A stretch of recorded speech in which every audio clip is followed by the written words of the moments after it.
उद्याच्या मुंबई येथील शिक्षण उपसंचालक यांच्या समोरील होणाऱ्या सुनावणीच्या पूर्वसंध्येची विचारविनिमय व पुढील दिशा ठरवण्यासाठी आजच्या या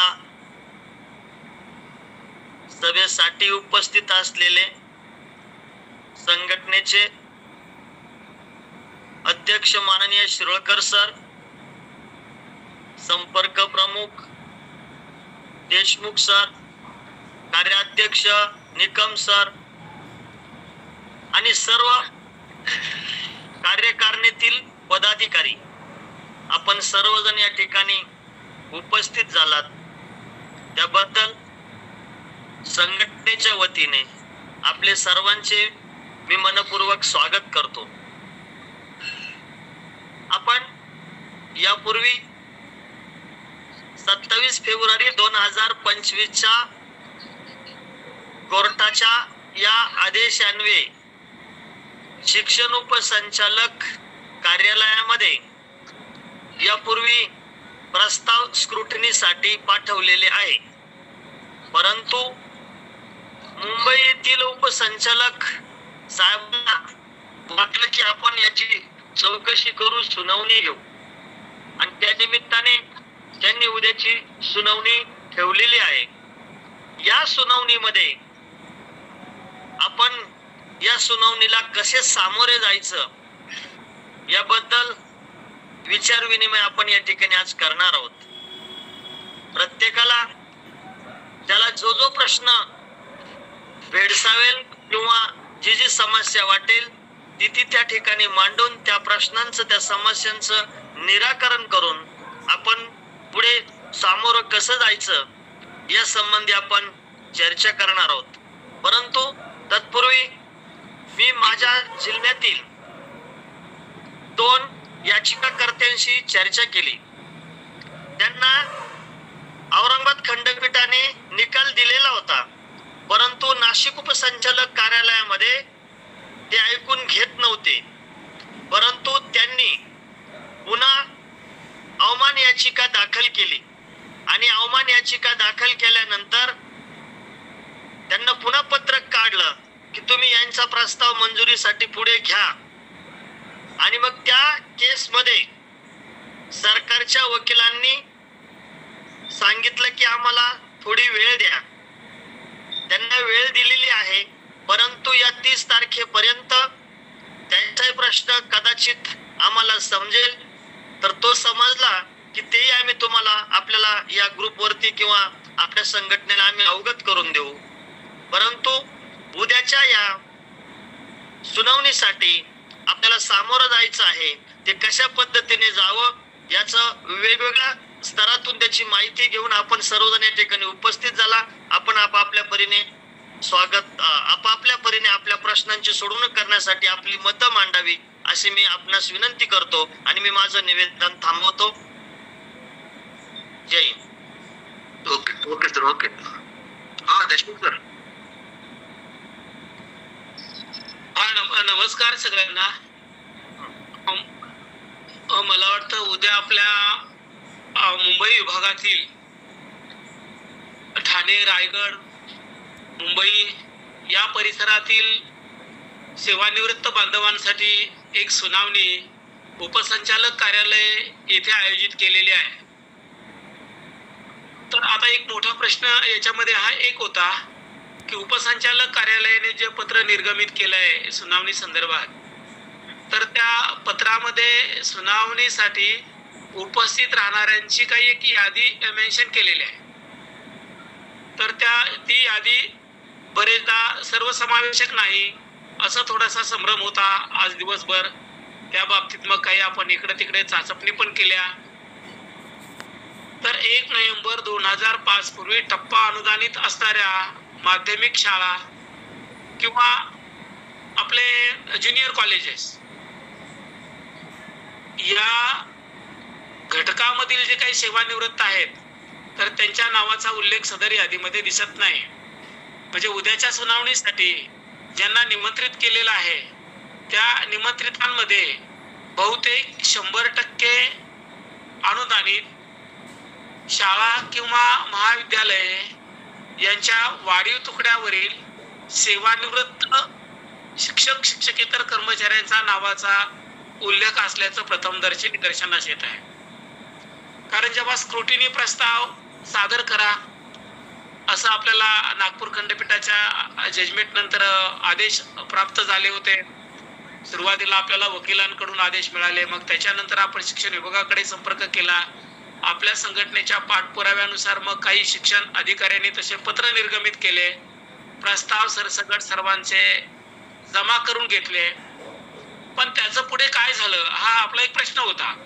जे काही स्क्रुटिनी प्रस्ताव आपल्याकडे जमा झाले तर त्या स्क्रुटिनी प्रस्तावाबाबत की पुढे काय भूमिका आहे, तर त्या स्क्रुटिनी प्रस्तावाचं एक पहिलं पाऊल म्हणून शासन स्तरावरून काय प्रतिक्रिया होते, तर त्याच्यामध्ये पहिली प्रतिक्रिया आपल्याला जाणवली की उद्याच्याला त्यांनी काही सुनावणी ठेवली.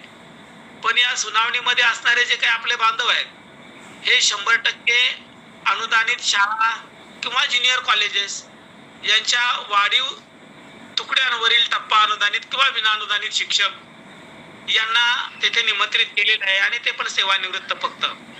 कारण सेवानिवृत्तांचा अगदी तातडीने विचार करण्यात यावा, त्यांची परिस्थिती अत्यंत बिकट आहे. या दृष्टीने कदाचित शासन स्तरावरून त्यांची माहिती तात्काळ पुढे सादर करण्याचा शासनाचा एक मानस असावा असं एक त्याच्यातून अनुमान निघत आहे. परत दुसरी गोष्ट की जो न्यायालयाचा निकाल होता नागपूर खंडपीठात मिळालेला, तर तो निकाल 100% अनुदानित शाळा किंवा महाविद्यालयाच्या वाढीव पदावरील कर्मचाऱ्यांपुरता सीमित आहे का, किंवा 1 नोव्हेंबर 2005 पूर्व नियुक्त आणि टप्पा अनुदानित सर्वांसाठी त्याच्यामध्ये काय उल्लेख आहे याचे काही बरेचसे संभ्रमच आहेत. मला वाटतं अभिजित दादा जर आपल्या मीटिंगला उपस्थित असतील तर ते कदाचित त्याच्याबाबत खूप छानपैकी सांगू शकतील, किंवा आपले गजानन नेंडोले सर आपल्या मीटिंगमध्ये आज आहेत ते पण सांगू शकतील की खंडपीठाच्या निकालामध्ये काय निर्देश दिलेले आहेत आणि प्रत्यक्ष काय होते. तर आता संभ्रम एवढा मोठा झाला की ठाणे जिल्ह्यातली ही मुलं सुनावणी असल्यामुळे ठाणे, रायगड, मुंबई या विभागातून ही सुनावणी होत असल्यामुळे या विभागातील सेवानिवृत्त ज्या बांधवांनी पेन्शन प्रस्ताव दाखल केले त्यांचे आज सकाळपासून वारंवार फोन येत आहे की सर आमचं यादीमध्ये नाव नाही, मग आम्ही जायचं का, मग आम्ही पण स्क्रुटिनी प्रस्ताव दिले होते, आम्हाला का निमंत्रित केलं नाही, असे अनेक प्रश्न निर्माण झाले होते. मग त्या बाबतीत आम्ही कोकण विभागाचे कार्यसम्राट शिक्षक आमदार महोदय ज्ञानेश्वर म्हात्रे सरांशी मी समन्वय साधला होता. तेव्हा सरांनी मला सांगून दिलं की देशमुख सर जे आलेत प्रायमरी तत्वावरती यांची सुनावणी काय होते, किंवा शासन स्तरावरून कोणत्या गोष्टी व्हेरीफाय केल्या जातात, कोणती माहिती अक्वायर केली जाते, किंवा आपल्याकडून काय त्याच्यामध्ये निष्पन्न होते, किंवा सुनावणी अहवाल काय आहे ते होऊ देत, आपण बघूया या 60-65 जणांचं काय होतंय. मग त्याच्यानंतर पुढची आपली कशी पावलं उचलायची ती करता येईल. कारण पहिलाच दिवस आहे, त्यांनी जवळजवळ 15-20 जणांचा गट एकत्र घेऊन सुनावणी घेता येते. एकदम सगळ्या लोकांना इम्पॉसिबल आहे तिथे, पण बघूया उद्याची परिस्थिती काय होते. सुनावणीला मी स्वतः जातीने उपस्थित राहणार आहे तिथे. आपले कार्याध्यक्ष निकम स्वतः त्या सुनावणीमध्ये निमंत्रित पर्सन आहे. त्यामुळे उद्याच्या सुनावणीमध्ये शासन स्तरावरून काय कार्यवाही केली जाते, कोणत्या प्रकारची दिशा घेतली जाते हे निकम सर असतील किंवा मी तिथे उपस्थित आहे. आपल्याला जो काय अंदाज येईल त्याच्यानुसार आपण पुढची आपली बांधणी करू शकतो. कारण आता हे मुंबई विभागामध्ये पत्र निर्गमित झालं आणि सुनावणी चालू झाली. कदाचित हे आता राज्यभर होते. अनेक उपसंचालक कार्यालयाकडे संबंधित ते काम चालू होईल आता. मग त्याच्यामध्ये अगोदर सेवानिवृत्त लोकांना, मग टप्प्यावरच्या लोकांना, नियुक्तांना, असं काही त्यांचं प्रयोजन आहे की काही कळत नाही. कारण पत्र जे निर्गमित झालंय उद्याच्या सुनावणीचं, त्या पत्रामध्ये त्यांनी कुठेही उल्लेख केलेला नाही की 1 नोव्हेंबर 2005 रोजी 100% अनुदानित शाळा किंवा कॉलेजेसवरील वाढीव पदावरील लोकांची यादी असा त्या पत्रामध्ये कुठेच उल्लेख नाहीये. पण निमंत्रितांमध्ये मात्र संख्या तशीच दिसते की अनुदानित शाळा महाविद्यालयाच्या वाढीव पदावरील सेवानिवृत्त कर्मचारी निमंत्रित आहेत. यादीची पडताळणी केली असता बांधवांनो हे असं निदर्शनास येत आहे. पण पत्रामध्ये काही तसा उल्लेख दिसत नाही. असे अनेक संभ्रम आहेत. आपण बघूया शासन स्तरावरून ज्या काही हालचाली होत आहेत त्या हालचालीच्या अनुषंगाने आपण बारकाईने निरीक्षण करून आपल्या ध्येयाच्या दिशेने जाणं गरजेचं आहे. एक पहिलं पाऊल म्हणून आपल्या या पेन्शन पडताळणी प्रस्तावाबाबतच्या लागलेल्या सुनावणीचं उद्या काय होत आहे किंवा काय दिशा कशी आहे ते याचा थोडक्यात आढावा मी घेईन. आपले कार्याध्यक्ष निकम सर तिथे आहेत, त्यामुळे आपल्याला आपली बाजू खंबीरपणे मांडता येईल आणि पुढे. पण बऱ्याच अशा गोष्टी मी धानोरकर सरांशी आज माझं सकाळ काही बोलणं झालं. त्याच्यानंतर मला वाटतं आज दुपारपासून बराच वेळ माझं आपले आदरणीय महले सर यांच्याबरोबरही बोलणं झालं. तर एकंदरीत मला आज दिवसभर मिळालेल्या माहितीनुसार की नागपूर खंडपीठाचा जसा निकाल लागलेला आहे की तसे असे 2-4 निकाल आहेत म्हणे आलेले वेगवेगळ्या प्रसंगी. तर त्या निकालामधून ज्या काही गाईडलाईन्स दिलेल्या आहेत त्या गाईडलाईन्सची अंमलबजावणी करण्याचं काम शासन स्तरावरती सुरू झालेलं आहे. पण या गाईडलाईन वरती असं स्पष्ट उल्लेख आहे किंवा यांचे पेन्शन पडताळणी प्रस्ताव घ्यावे, त्याची पडताळणी करावी आणि ते पात्र असतील तर त्यांचे प्रस्ताव दाखल करावे एजी ऑफिसला आणि त्याचे पुन्हा नव्याने त्रुटी काढण्यात येऊ नये असे त्या मार्गदर्शनामध्ये असाही उल्लेख आहे. मग त्या निमित्तानं आता हे जर 65 लोकांचा उल्लेख आहे तर यांचे पेन्शन पडताळणी प्रस्ताव व्हेरीफाय करून ते एजी ऑफिसला पाठवतात का? पाठवल्यानंतर यांचे मंजूर होऊन यांना पेन्शन भेटते का किंवा त्याच्याबाबत काय निर्णय होतोय याची एक चाचपणी करायला आपल्याला एक संधी आलेली आहे. बरं, त्यावेळेला वकील महोदयांनी सांगितलं होतं की 1 नोव्हेंबर 2005 पूर्व नियुक्त सर्वांनीच आपले पेन्शन पडताळणी प्रस्ताव दाखल करा. जजमेंटमध्ये तसा उल्लेख पण आहे असं मला वाटतं. बरेचसे आपले संघटना नेते मातृसत्ताक संघटनेच्या प्रमुख नेत्यांनी आपल्याला सांगितलं होतं. पण त्याप्रमाणे राज्यभर आपण पेन्शन प्रस्ताव दाखल केले. बरेचसे शिक्षणाधिकारी महोदयांनी सुद्धा प्रत्येक जिल्हा परिषदामध्ये तसे स्वतंत्र पत्र निर्गमित करून माहिती आपली संग्रहितही केलेली आहे. तर ठीक आहे, तो न्यायालयाच्या आदेशातील ज्या काही गाईडलाईन्स आहेत त्या गाईडलाईन्स प्रमाणे शासन आणि प्रशासन जे काही काम हाती घेते तर त्या कामावरती बारकाईने लक्ष ठेवून आपण आपल्या ध्येयाच्या दिशेने जावं असं मला थोडक्यामध्ये वाटतं. पण आपल्यामध्ये या महाराष्ट्र राज्यामध्ये या पेन्शन पीडितांबाबतीमध्ये की अनेक लोक अभ्यासक आहेत, याच्यामध्ये अगदी गाडे अभ्यासक आहेत. याच्यामध्ये मग आपले अभिजित धानोरकर सर असतील, वाळे सर असतील, डोंगरे सर असतील किंवा आपले शिरोळकर सर आहेत, निकम सर आहेत, प्रदीप महले सर आहेत. या सर्वांनीच आपलं ध्येय एकच आहे, या महाराष्ट्र राज्यातील पीडित शिक्षक शिक्षकेतर बांधवांना जुनी पेन्शन मिळावी. पण आणखी एक विषय नव्याने पुढे येतो. आणखी या उपस्थितांच्या सर्वांची एक मी गोष्ट निदर्शनास आणून देऊ इच्छित होते. कदाचित त्यावरती सुद्धा आपण पुढे जाऊन विचार करावा. आपण 1982 चे जुन्या पेन्शनसाठी न्यायालयामध्ये न्यायप्रविष्ट आहोत किंवा सरकारकडे मागणी करत आहोत. मग पेन्शन, ग्रॅच्युटी आणि रजारोखीकरण या बाबी वेगळ्या आहेत. तर पेन्शनचा संबंध की आपल्या ग्रॅच्युटी बाबत किंवा रजारोखीकरणाबाबत जोडण्याचं काहीच कारण नाही. आपले जे सेवानिवृत्त बांधव आहेत की त्यांना जीपीएफ खातं होतं पण ते सेवानिवृत्त झालेले आहे. मग जीपीएफ खातं आहे, सेवानिवृत्त झालेत पण ते 2005 पूर्व नियुक्त पेन्शन पीडित आहेत. तर त्यांना ग्रॅच्युटी कोणाला मिळाली आहे का? मिळाली तर आतापर्यंत किती प्रकरणामध्ये मिळालेली आहे? बरं, त्यांना ते कुठपर्यंत दिले आहे? 100% अनुदानाची तारीख ग्राह्य धरून पुढे देत आहे. आपली मागणं नियुक्ती दिनांकापासून ग्रॅच्युटीची आहे. तर महाराष्ट्र राज्यामध्ये प्रत्येक जिल्हा परिषदेमधील आपल्या जिल्हाध्यक्षाने एवढं तरी तंबूत माहिती घ्यावी की ग्रॅच्युटी प्रदान झाली आहे का, किती जणांना झाली आहे, ते कोणत्या प्रकारचे आहेत. कदाचित काही ठिकाणी मी असं ऐकले की ग्रॅच्युटी प्रस्ताव दाखल करायचा असेल तर मग तो आम्ही एनपीएस स्वीकारतो आहोत. असं काहीतरी अंडरटेकिंग वगैरे मागतायत म्हणे, अशाही काही गोष्टी माझ्या कानावरती आल्या. मग आता ही नवीन सुधारित पेन्शन NPS हे केंद्राचं धोरण आहे. जर हमीपत्र देऊन जर आपण ते ग्रॅच्युटीसाठी स्वीकारलं तर पेन्शनसाठी मग तेच आपल्याला लागूच आहे, कारण आपण तिथं हमीपत्र देतोय आपलं आणि ग्रॅच्युटी त्या माध्यमाने घेत असू तर मग पुन्हा पेन्शनला अडचण त्या लोकांना येणार नाही का, जुन्या पेन्शनला? कारण अशा असे अनेक प्रश्न आहेत. आपले प्रकरण वाटतात तेवढी सोपी नाहीत, अत्यंत जटिल आहेत, गुंतागुंतीचे आहेत. जेव्हा आपण आपल्या अभ्यासकांबरोबर चर्चा करतो, वेगवेगळ्या आपल्या राज्यातील जे काही तज्ज्ञ मार्गदर्शक मंडळी आहेत आपले, त्यांच्याबरोबर आपण चर्चा करतो, तेव्हा एक नवीन नवीन गोष्टी आपल्याला सुद्धा माहिती नसणाऱ्या समोर येत आहेत. आता ज्यांचा NPS आहे त्यांची ग्रॅच्युटी लगेच मंजूर होते, पण आपल्या ज्या काही लोकांना ज्यांना GPF ची खाती होती किंवा कुठलंच खातं नाही, त्यांना जर ग्रॅच्युटी दिली आहे का, दिली तर कुठून दिली आहे, बरं ते देताना त्यांच्याकडून काही हमीपत्र घेतलेत का, या गोष्टीचा आपल्याला बांधवांनो बारकाईने विचार करावा लागेल. कारण शासन आणि प्रशासन आपल्या मानगुटीवर कधी आणि केव्हा कसं बसेल हे सांगता येत नाही.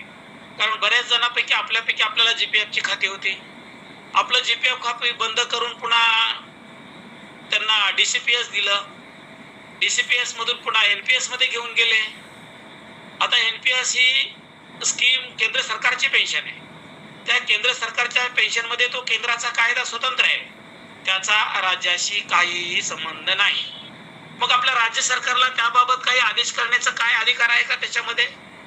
केंद्राचं जर धर्तीवरती ते पेन्शन असेल, हे अनेक गुंतागुंती आहेत. आणि मग आपण जेव्हा ग्रॅच्युटी घ्यायला जातो तेव्हा ग्रॅच्युटी घ्यायला गेल्यानंतर आपल्याकडून काही हमीपत्र लिहून घेता येत का ते नीट पाहावं लागेल.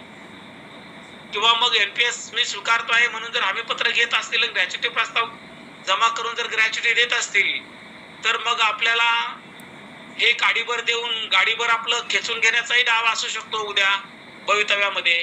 कारण आपण हमीपत्र देऊन जर ते स्वीकारत असू तर पुढे अडचणी निर्माण होतील. मग बांधवांनो जे काही प्रस्ताव दाखल झाले ते कसे दाखल झाले, ते मंजूर झालेत का, त्यावेळेला कोणत्या प्रकारचं शासन स्तरावरून अंडरटेकिंग आपल्याकडून लिहून घेत आहेत, या सगळ्या गोष्टीचा पाठपुरावा करणं खूप नितांत गरजेचं आहे. कारण या छोट्या छोट्या गोष्टी सुद्धा उद्या आपल्याला आपले लाभ आपल्या पदरात पाडून घेताना मोठ्या अडचणी निर्माण करणारे आहेत. न्यायालयाची लढाई लढत आहोत आपण, शासनाबरोबर आपले प्रयत्न चालू आहेत, या सगळ्या गोष्टी आहेत. तर ग्रॅच्युटी, पेन्शन आणि रजारोकीकरण या 3 गोष्टीबाबत सध्या शासनाच्या भूमिका काय आहेत? न्यायप्रविष्ट आपण पेन्शनसाठी आहोत, तर बाकीच्या गोष्टीबाबत शासन काय त्यांची भूमिका बजावत आहे, ही भूमिका बजावताना कोणकोणत्या पायऱ्यातून आपल्याला घेऊन जात आहे, किंवा कोणत्या कागदपत्राची मागणी करत आहे, किंवा कोणत्या प्रकारचे आपल्याकडनं हमीपत्र लिहून घेत आहेत, हे जरा थोडंसं पाहावं असं एक मला वाटतं. तर उद्याच्या सुनावणीसाठी मी स्वतः प्रत्यक्ष हजर राहीन. जे काही उपस्थित आहेत, बरं मी पुन्हा आवाहन करतो आणखी की 1 नोव्हेंबर 2005 पूर्वी 100% अनुदानित शाळा महाविद्यालयावरील जे काही सेवानिवृत्त बांधव आहेत, शिक्षक शिक्षकेतर कर्मचारी, कदाचित त्यांचं त्या यादीमध्ये नाव नसेल तर त्यांनी शक्य झाल्यास प्रत्यक्ष तेथे येऊन सुनावणीच्या ठिकाणी उपस्थित राहिलं तरी काही आपलं नुकसान होणार नाही असं मला वाटतं. कारण माझ्याच कंडिशन मधला एखादा पीडित बांधवाचं जर त्या ठिकाणी होत असेल सुनावणी, तर त्याच्या बाबतीत शासनाचं जे धोरण होईल ते सर्वांना लागू असणार आहे. कारण शासन काही एका लोकांना वेगळा आणि एकाला वेगळा असं काही धोरण अवलंबता येणार नाही त्याच्यामध्ये. बरं, हे सगळा सुनावणी अहवाल त्यांना न्यायालयामध्ये सादर करायचा आहे. मग न्यायालयामध्ये शासन संहिता स्तरावरून या सुनावणी घेऊन काय अहवाल सादर करताय, शासनाची भूमिका काय आहे, कमीत कमी यावरती उघड्या डोळ्याने आपण दक्ष राहून काम करावं असं मला वाटत होतं. त्यामुळे मी शिरोळकर सरांना, एंडोले सरांना सकाळी विनंती केली होती, तातडीची मीटिंग आपण घेऊया आणि एकदा आपण चर्चा करू. पहिलं पाऊल आपलं यशाच्या दिशेने चाललंय, चला आपल्या स्क्रुटिनी प्रस्तावाबाबत सुनावणी आयोजित केले, तर त्या सुनावणीमध्ये आपली भूमिका काय असावी, आपण कोणत्या गोष्टी त्यामध्ये बारकाईने पडताळून पाहाव्या, कोणकोणत्या बाबीमध्ये आपण अगदी डोळस राहावं, याची एक चर्चा झाली तर सर्वांमध्ये आपल्याला एक मोठ्या आयडिया येऊ शकतात. या निमित्ताने आजची मीटिंग आयोजित करण्याचा हा एक हेतू होता. तर त्यापैकी बरेचसे आपले जवळजवळ मला आता 14 दिसत आहेत जण उपस्थित आहेत.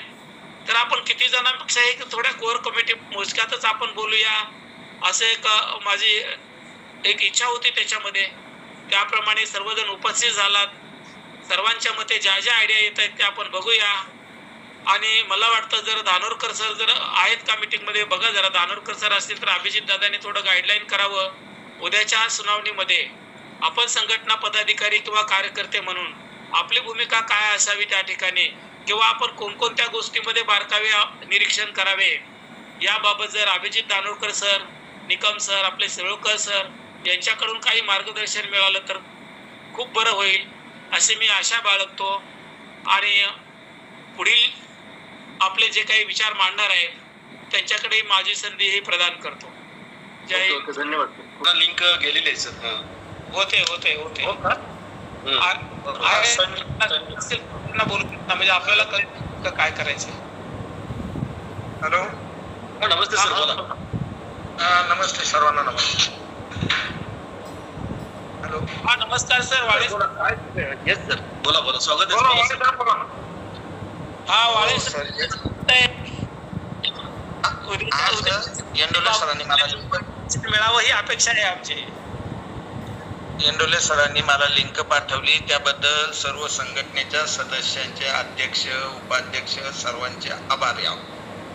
आणि सर्वात महत्वाचं, तुम्ही जो लढा लढताय जे खूप तनमन धनाने लढताय. आम्ही तर आहोत तुमच्या बरोबर 100%. तुम्ही सुद्धा तनमन धनाने लढताय आणि एक प्रत्येक गोष्टीचं तुम्ही बारीक सारीक गोष्ट बघून लढा यशस्वीकडे जाण्यासाठी 100% प्रयत्न करताय आणि आपल्याला यश 100% मिळेल अशी मला 100% खात्री आहे. ती येणं प्रकारे मिळेल. आणि उद्याची जी देशमुख सर तिथं बाजू मांडणार आहे ती बाजू खरोखरच उत्तम असेल. आणि बारीक सारीक गोष्टी नंतर ग्रुपवर शेअर होतीलच, पण याच्यातून एकच होते की आपल्याला लढण्याला बळ मात्र संघटना 100% देते, याचा मला अभिमान वाटतो. आणि यानंतर म्हणजे मला जी बोलण्याची संधी दिली त्याबद्दल सर्वांचे आभार आहे.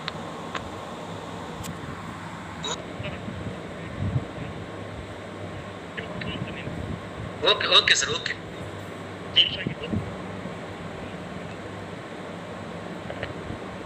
सर. एंडोले सर. नमस्कार सर्वांना. नमस्कार. आदरणीय Shirodkar sir, Kadam sir, Nikam sir, Deshmukh sir, Wale sir, हे जे पत्र निघालं आता शिक्षण संचालक मुंबई 27 फेब्रुवारी 2025 मुंबई हायकोर्टच्या निर्णयानुसार, तर मला वाटतं की याच्यामध्ये जेवढे पीडित आहेत याची त्यांना संधी दिली असेल असा एक पहिला अंदाज बघा. कारण अशा हायकोर्टाचे खंडपीठाचे अनेक आदेश पेन्शन संदर्भात झालेले आहेत आणि शासन स्तरावर किंवा मंत्रालयीन स्तरावर सुद्धा त्यावर कुठलीही प्रतिक्रिया जेवढी आता ही समर्पकांनी उद्याच्या सुनावणीच्या अनुषंगाने तेवढी आतापर्यंत आलेली नाही. त्या नागपूरचा उल्लेख केला देशमुख सरांनी. 110 जे लोकांनी केस दाखल करून जुलै 24ला त्यांना निर्णय भेटला. अद्यापपर्यंत त्याची अंमलबजावणी त्यांनी कंटेम्प्ट ऑफ कोर्ट केलं. तर त्यांच्या मॅटर संदर्भात सुद्धा अशा असंख्य प्रकरण असतील न्यायप्रविष्ट किंवा बाजूने निर्णय झालेले. तर कुठेही शासनामध्ये किंवा अधिकाऱ्यांमध्ये एक वाक्यता नाही. प्रत्येक विभागात अमरावती असो, नागपूर असो, नाशिक किंवा लातूर. तर मुंबईला एक चांगलं संधी जी आहे ती आपल्या समस्याबाबत तो प्रकट बनतो. तर उद्या त्या ठिकाणी आपण नियुक्ती दिनांक आणि आपल्या जे काही शाळा मान्यता असतील, तुकडी मान्यता असतील त्याचे आदेश आणि वैयक्तिक मान्यता, कायम मान्यता, जीपीएफचं जे मान्यता लेटर असेल समजा पीरियड करून मिळेल एवढ्या बाबी त्याच्यासमोर मांडून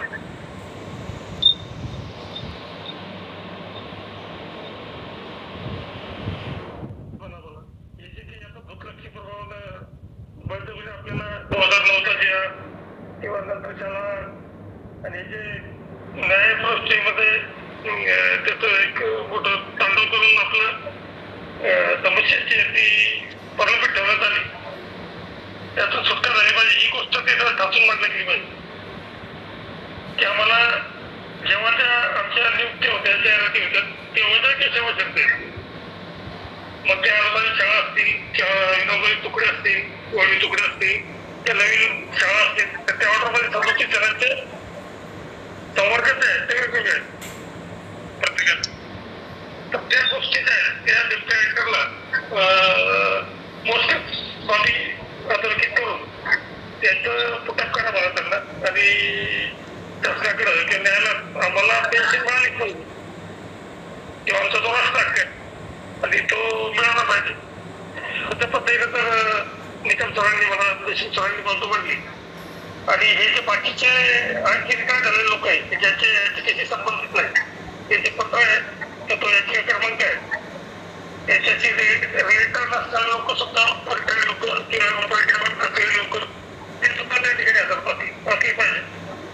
आणि त्यांनी मोजके 10 पॉईंट हे महत्वपूर्ण आहे त्या दोघीत करून पेन्शन वेगळं आहे ग्रॅज्युएटीचा कायदा वेगळा आहे किंवा मग रजारोपीकरण ही वेगळी बाब आहे. पण काय आपल्या लोकांना त्याचे प्रस्ताव तयार करून देत नाही नीतिक साथ देत नाही प्राचार्य साथ देत नाही संस्था साथ देत नाही. आणि पेन्शन नसल्याचं फक्त त्यांना एवढं आहे की त्यांना योग्य प्लॅटफॉर्म मिळतच नाही. हा पहिला प्लॅटफॉर्म उभा झाला बघायला असल्या तिथं त्यांना बोलवलं मान म्हणा ऐकतील किंवा कितपत ऐकतील काय ऐकतील हे काही सांगता येत नाही. मुंबईकरला कितपत आपली बाजू ऐकून घेतील हे तर आपण त्यावर काही भविष्य कथन करू शकत नाही. परंतु निकम सर स्वतः त्याच्यावर कर्मचारी आहेत आणि ते तज्ञ असल्या कारणाने त्यांना अभ्यास बऱ्यापैकी असल्या कारणाने ते योग्य बाजू मांडले तर भास्कर देशमुख सर आहेत आणि त्यातून जर आपण ह्याच्या मोजक्या बाबीच्या आहेत त्यात चांगल्या प्रकारे अधिकाऱ्यांपर्यंत ते लोक जिंकलेले आहेत हायकोर्टात. कोणी 21ला जिंकलं कोणी 20ला जिंकलं कोणी 22ला जिंकलेलं आहे शासनाच्या विरोधात. त्याच्या बाबतीत आजपर्यंत कोणती पाळं उचललेली फक्त मॅटर काय केले चालू आहे त्या तारखावर. हे एकमेव मॅटर आहे की यामध्ये जे दत्ता पाटील आणि त्यांचे जे टोटल लोक आहेत याचिका त्यांच्या अनुषंगाने काहीतरी योग्य त्या ठिकाणी मार्ग निघण्याची किंवा कुठेतरी मार्गच कळण्याची चिन्ह दिसतात उद्याच्या सुनावणीच्या अनुषंगाने. त्यामुळं मला असं वाटतं की ह्या आवाज येतोय ना. हॅलो हॅलो येतोय सर आवाज येतोय बोला. तर मला त्या अनुषंगाने ज्या मोजक्या बाबी आहेत त्याच अधोरेखित करून जास्तीत जास्त जोर देण्यात यावा जेणेकरून आपल्याला इतर विभागीय संचालक कार्यालयात सुद्धा याच्या काही चुका झाल्या होतील उद्या त्या दुरुस्त करता येईल. नाशिकला अमरावतीला संभाजीनगरला लातूरला या ज्या बाकी ठिकाणी आता त्यांच्याकडे प्रोसेस चालू आहे किंवा कोणी ते मनावर घेत नाही त्या तेवढं मानवी संवेदना दाखवत नाही शिक्षक संचालकांच्या म्हणा ईओच्या म्हणा की याची नियुक्ती करेक्ट आहे किंवा याच्या सेवा पूर्ण पेन्शनसाठी पात्र आहे हे मानून घेण्यास. कारण याच्या काळात घेतल्या त्या बाबी नाही ते लोक रिटायर झाले आणि त्यांच्या बाबतीत थोडंफार संवेदना जागृत ठेवून वागण्याला भेटलं नाही. आता उद्याचे कोणते साहेब त्या ठिकाणी मला माहिती नाही पण डॉक्टर गणपत मोरेचे लातूरला होते ते थोडे शिक्षक संचालक आहेत किंवा मग प्रकाश मुकुंद म्हणून संभाजीनगरला तेही चांगले अधिकारी आहेत. असे अधिकारी तर भेटले पण त्यांनी योग्य जर त्याची मांडणी केली शासनाकडे तर काही ना काही इनपुट मिळेल असं मला वाटतं. आणि अभिजित धावकर संकल्प परीक्षा त्यांनी आज गुरुप्रसादचं लीड बघितलं मी तर त्या पद्धतीने जर आपण सादरीकरण केलं प्रचार केलं तर काही ना काही त्यातून मार्ग निघेल असं वाटतं. चालेल धन्यवाद. ओके दादा उपस्थित झालेले आहेत. नाही एंडोले सर मला एक आता तुम्ही बोलता म्हणले की काही नागपूर हायकोर्टाचे मॅटर टॅग केले आहेत सुप्रीम कोर्टात. केवळ हेच एक मॅटर आहे की जे टॅग झालं नाही असं तुम्ही बोलले आता. तर याच्या संदर्भात टॅग केल्याच्या संदर्भात काही पुरावा आहे का आपल्याकडे?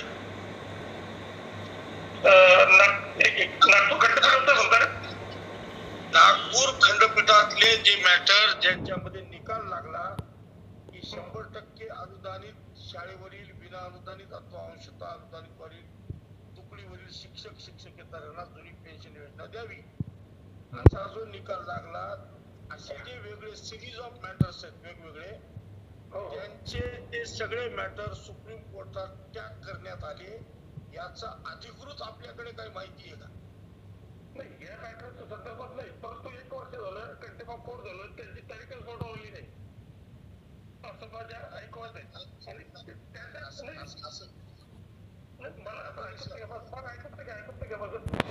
मला काय म्हणायचं याचे पर्टिक्युलर मॅटरचं बोलता 110 लोकांचं हे मॅटर टॅग झालं किंवा नाही झालं हे अजून त्यावर म्हणजे क्लिअर कट असं आपलं मत मांडता येणार. परंतु अगोदरचे 36 मॅटर राहतात मल्लेसरचे मॅटर आहेत त्यामध्ये तर बरेचसे मॅटर असे की कोणी 20 मध्ये 21 मध्ये 22 मध्ये केसेस जिंकलेले खंडपीठात औरंगाबाद खंडपीठात खंडपीठात मुंबई हायकोर्टात. तर त्या लोकांच्या संदर्भात शासनानं कुठलंही धोरण त्या ठिकाणी स्वीकारलं नाही. सरळ त्यांना तिकीट टाकते पर्याय ह्याच्या नंतरचे मॅटर हे तो तिकडे जातील ना. नाही माझं काय म्हणणं आहे सर मी तुम्हाला म्हणजे तुम्ही मला दुरुस्त करू शकता मी तुम्हाला दुरुस्त करू शकतो कारण आपण माहितीचं आदान प्रदान करायलो. माझी जेवढी माहिती आहे त्यानुसार आतापर्यंत जे मॅटर टॅग झालेले आहेत त्याच्यामध्ये कोणत्याही मॅटरमध्ये कोणत्याही खंडपीठाने 100% अनुदानित पदावरील व्यक्तीला जे आहेत म्हणजे शिक्षक शिक्षकेतर कर्मचारी त्यांना पेन्शन द्या असे कुठल्याही ऑर्डर मध्ये म्हणलं नाही. त्या ऑर्डर ज्या झालेल्या आहेत त्या सगळ्या नंतरच्या कालावधीत झालेल्या आहेत. नंबर 1 गोष्ट म्हणजे 37 मॅटर जे सुप्रीम कोर्टात पेंडिंग आहेत किंवा आता ज्याची सुनावणी होणार आहे त्याच्यामध्ये कुठेही तुम्हाला हायकोर्टानं रिलीफ दिलेला नाही. रिलीफ हा केवळ त्यानंतर 2023, 24 किंवा 110 लोकांच्या त्या मॅटर मध्ये दिलेला आहे असं माझी माहिती आहे. नंतर खूप लोकांना मिळाला ती गोष्ट सोडून द्या. 110 लोक मग 54 लोक असे काहीतरी ते सिरीज आहे.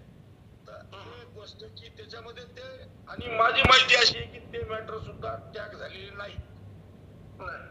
कारण टॅग जर झालं असतं मॅटर तर सरकारी वकिलांनी तसं न्यायालयासमोर सांगितलं असतं. कारण आम्ही या गोष्टीला सुप्रीम कोर्टात टॅग केलाय असं ती म्हणली असते. ठीक आहे जर काय असेल ते 1 नंबर गोष्ट. पण दुसरी गोष्ट मला असं म्हणायचं आहे की या सगळ्या बाबींमध्ये आपल्याला जे अपेक्षित आहे की आपल्याला या कोर्टाच्या निर्णयाकडून हे मिळावं तर या कोर्टाच्या निर्णयामध्ये आपल्याला जे निर्णय देणं अपेक्षित आहे तो कोर्टानं ऑलरेडी दिलेला आहे या पर्टिक्युलर केसमध्ये. ते असं म्हणते की 100% अनुदानित शाळा असेल आणि विनानुदानित किंवा अंशतः अनुदानित तुकडी असेल आणि जो अर्धवेळ निलेश नामदेव गुरुच्या केसमध्ये अर्धवेळ ग्रंथपाल असतील किंवा शिक्षकेतर कर्मचारी असतील त्यांच्या स्क्रुटनिंग करून त्यांच्या केसेस फॉरवर्ड करा. तर त्यांच्या केसेस नक्की होतील असं मला वाटते. त्या कराव्या लागतील काही ना काही. आता जसं म्हणजे भास्कर देशमुख सरांनीच मला सकाळी सांगितलं की हे जे 67 एम्प्लॉईज आहेत त्याच्यामध्ये एक सेवानिवृत्त झालेले आहेत किंवा ते 30 सप्टेंबर पर्यंत सेवानिवृत्त होणार आहेत. एवढेच घेतलेले आहेत.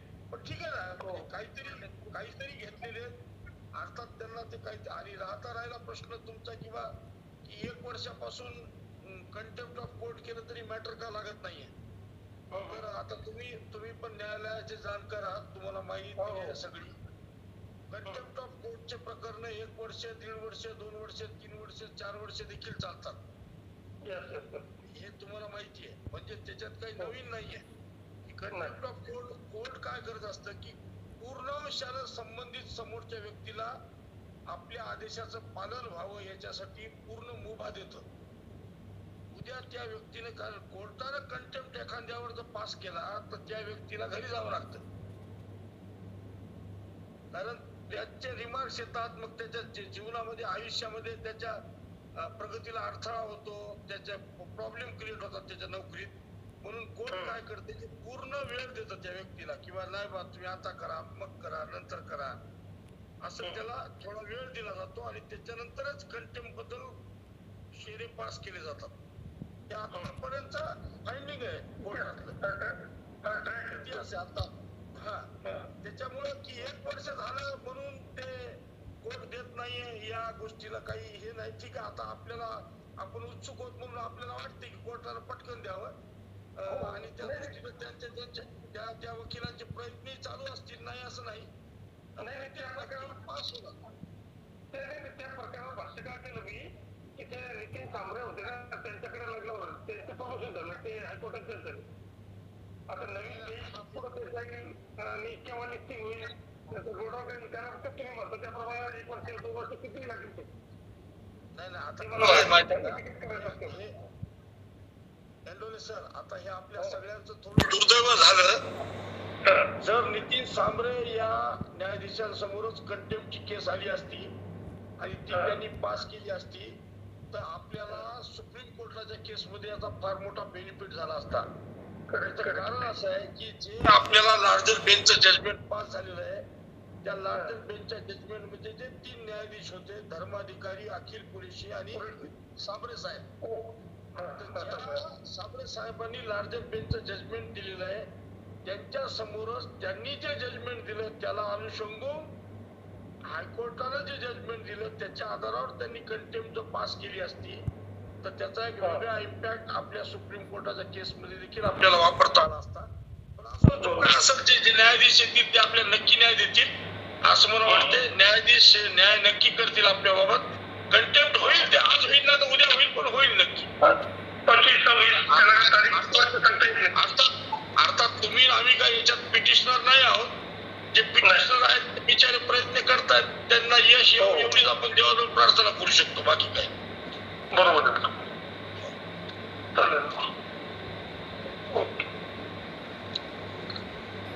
दानोरकर सर, उद्या प्रश्न कसे मांडले पाहिजे तिथं? नाही, मला काय म्हणायचं आहे की हे बघा, उद्या आपण काही तिथं प्रश्न उपस्थित करू नका, कारण तो करण्याचा आपल्याला काही अधिकारही नाही ना आपण ते प्रयत्नही करू नये. याचं कारण असं आहे की जे काय म्हणायचंय ते कोर्टानं ऑलरेडी त्यांना डायरेक्शन दिलेलं आहे की तुम्ही हे करा.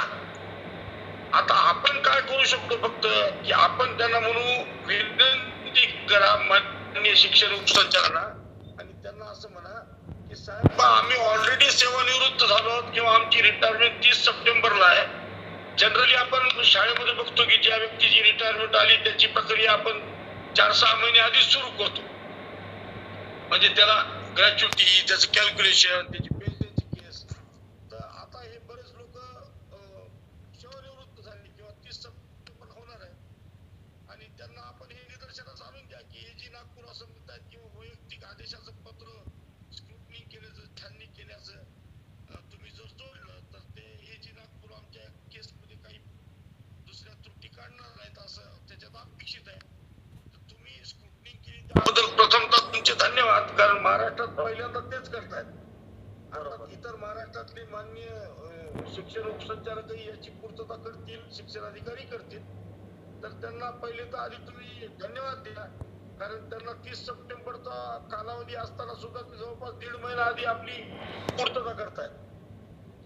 तर त्यांना पहिल्यांदा अभिनंदन करा, त्यांचा आभार माना आणि त्याच्यानंतर त्यांना म्हणा साहेब तुमची आज छाननी होईल, छाननीनंतर जे काय तुम्ही निर्णय देताल ते लवकरात लवकर आम्हाला द्या, म्हणजे जेणेकरून आमची पेन्शन केस पुढे आम्हाला जाईल, पाठवता येईल. अर्थात ते करणार असल्यामुळे ते नक्की करतील, पण आपण त्यांना एक निवेदन द्या, शक्य झालं तर वैयक्तिकरित्या द्या, शक्य झालं तर सगळ्यांनी मिळून सामूहिक द्या, दोन्ही द्या. 2 वेगवेगळे अर्ज तयार करा, निवेदन, आणि ते त्यांना द्यावे, त्याची पेशवून घ्यावी की बा आमचं छाननी झाली, छाननीचे लवकर जे काय आपले फायटिंग्स आहेत ते आम्हाला कळविण्यात यावे. बाकी आपण काय म्हणणार, तिथं काय आपल्याला काय आर्ग्युमेंट करायची नाही, काय बोलायचं नाही. त्यांना जसं न्यायालयात निर्देश दिले त्याप्रमाणे ते काम करतील. पॉझिटिव्ह रिपोर्ट करतील असं वाटतं का? नाही, आता पॉझिटिव्ह रिपोर्ट करतील का म्हणजे कोर्टानं काय सांगितलंय सर, कोर्ट असं म्हणलंय की ज्यांच्या शाळा 100% अनुदान, कसं आहे माहितीये का, काही लोक प्रश्नचिन्ह उपस्थित करतात की डेप्युटी डायरेक्टरलाच का सांगितलं, ईओलाच का सांगितलं. आता मला सांगा, समजा उद्या तुम्ही आहेत किंवा भास्कर देशमुख सर आहेत, बरोबर, तर आता भास्कर देशमुख सर आहे हे 1 नोव्हेंबर 2005 पूर्वी नियुक्त झाले की नाही झाले हे कोण ठरवणार? ते काय महाराष्ट्राचे सेक्रेटरी नाही ठरू शकत किंवा संचालक नाही ठरू शकत.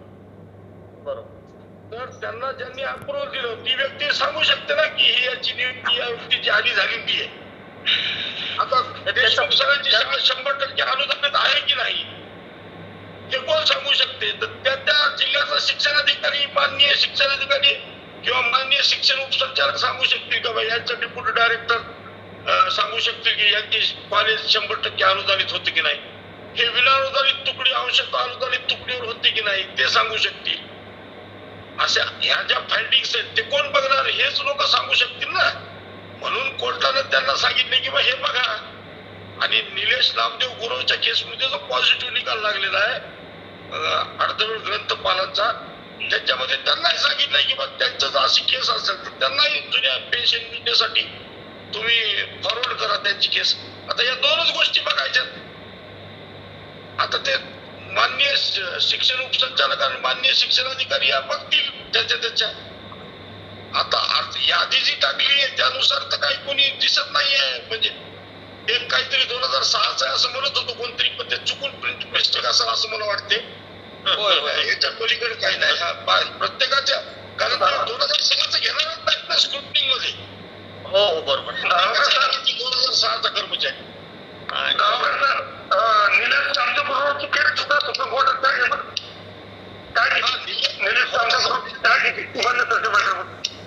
बरोबर आहे. निलेश नामदेव गुरव यांची केस सुप्रीम कोर्टात टॅग आहे बरोबर, म्हणून त्यांनी त्या जजमेंट मध्ये लिहिलं ना सर स्पष्टपणे. त्यामध्ये लिहिलं आहे की सुप्रीम कोर्टात जाऊन त्यांनी फायटिंग केलं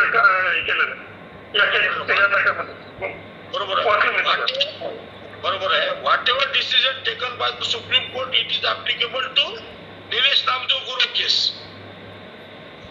त्यांच्या केसमध्ये जे सुप्रीम कोर्ट डिसिजन घेईल ते त्यांना बाध्य राहतील. करेक्ट.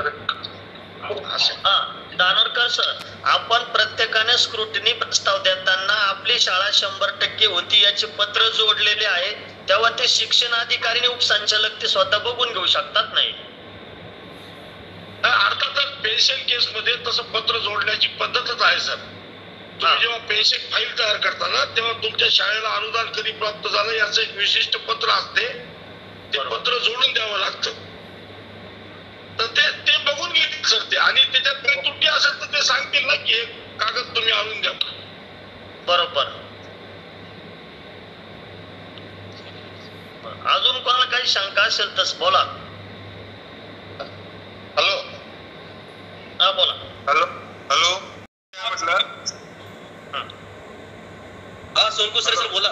हा दानोरकर सर, नागपूर केस बद्दल जी चर्चा झाली ना, नागपूर केस बद्दल मी विचारलं माझ्या माहितीप्रमाणे त्यांनी कंटेम्प्ट टाकलेला आहे आणि कॅवेट सुद्धा टाकलेला आहे. बरोबर आहे सर तुमचं म्हणणं. कॅवेट टाकलं असेल. त्यांनी जर त्यांचं असं म्हणणं आहे की जर वरच्या कोर्टात जर सरकार जात असेल तर आम्हाला माहित होते बा, आणि आमच्या माहितीप्रमाणे आमच्या बाबतीत सरकार वरच्या कोर्टात गेलेलं नाही.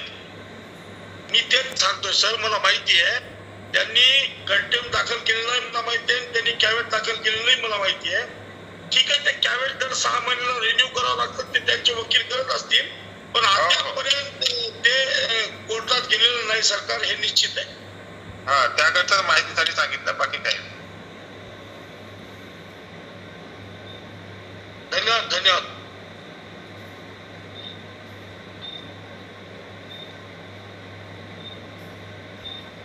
कुणाला काही शंका असेल तर विचारा.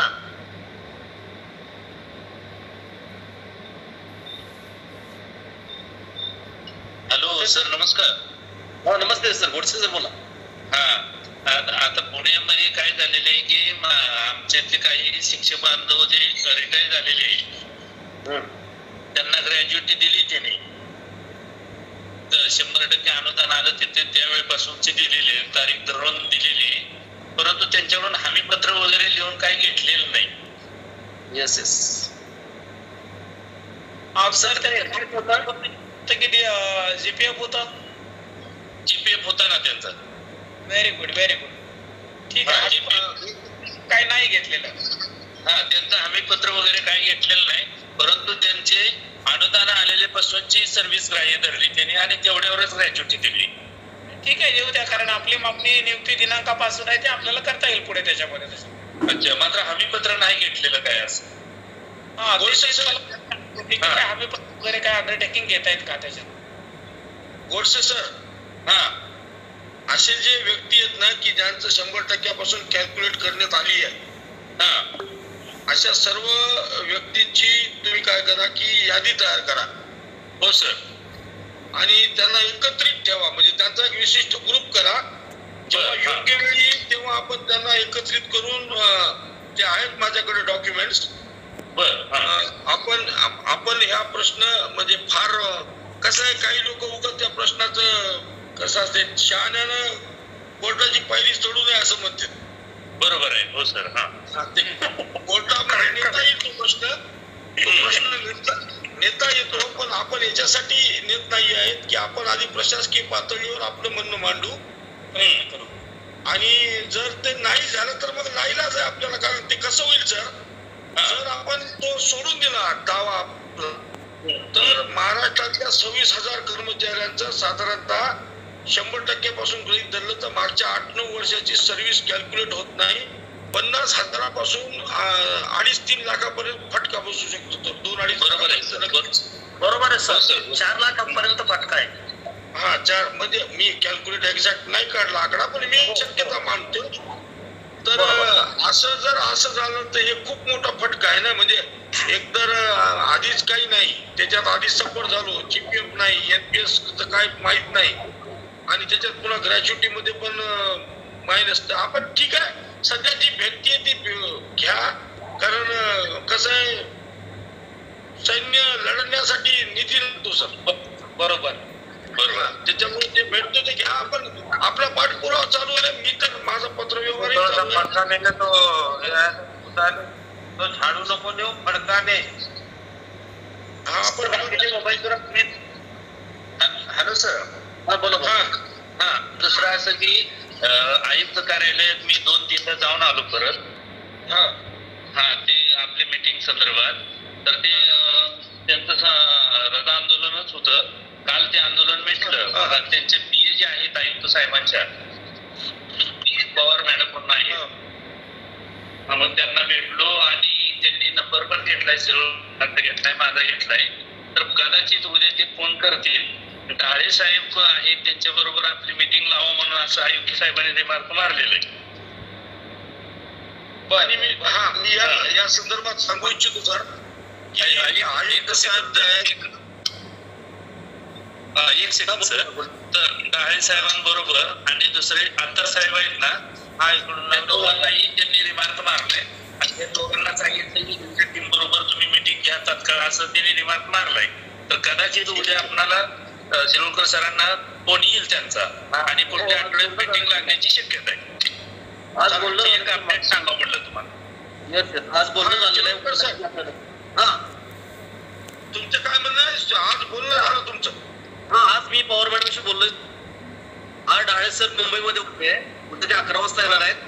ते गोडसे सरांना किंवा मला फोन करून सांगतो म्हटले, आणि आपल्याला ते मीटिंगच्या तारीख नक्की देणार आहेत सर. बर. आता मी कसं आहे, मी तुम्हाला गोष्ट सरकारला सांगू इच्छितो की मी अनुभव घेतलेला आहे. आदरणीय आपले आयुक्त जे SP सिंग साहेब हे एक चांगले कडक अधिकारी म्हणून सगळ्या महाराष्ट्रात ओळखले जातात. योगायोगानं ते मागच्या काही वर्षापूर्वी परभणीमध्ये जिल्हाधिकारी होते. मी त्यांची कारकीर्द जवळून बघितलेली आहे. त्यांच्या कारकिर्दीमध्ये त्यांनी हाताखाली आम्ही निवडणुकीमध्ये प्रिसाइडिंग ऑफिसर म्हणूनही काम केलेलं आहे, आणि ते एक फार कर्तव्यदक्ष अधिकारी आहेत. त्याचा अनुभव मी घेतलेला आहे. म्हणजे आता ते प्रत्यक्षामध्ये मी त्यांना भेटलेलो आहे 2-4 वेळेस. कारण आमच्या परभणीमध्ये आम्हाला केंद्रीय विद्यालय स्थापन करायचं होतं. तर मी त्यांना ते कागदपत्र नेऊन दिले होते की सर अशा पद्धतीनं जागेची अडचण आहे आणि ती तुम्ही दूर करू शकता. तर त्यांनी ती तात्काळ दूर केली आणि आता फार मोठं उभं राहिलेलं आहे. तर असं ते पॉझिटिव्ह करतात. फक्त ते एवढंच त्यांचं की ते आपण कामाला जातात तरी ते आवडत नाही, तुम्ही नियमात राहा असं त्यांचं म्हणणं असते. तर आपण नियमबाह्य पद्धतीने काही करू नये. त्यांना भेटायला जाताना जे लोक जातील सदस्य, मी गेलं तर मी पण, आपण शाळेमध्ये रजा वगैरे सगळं सांगून ते कारण सांगूनच आपण मिटिंगला आलं पाहिजे आणि आपली मांडणी आपण मुद्देसूद केली पाहिजे त्यांच्यासमोर. ते नक्की पाठपुरावा करतात सर, असं माझा अनुभव आहे त्यांच्या बाबतीत.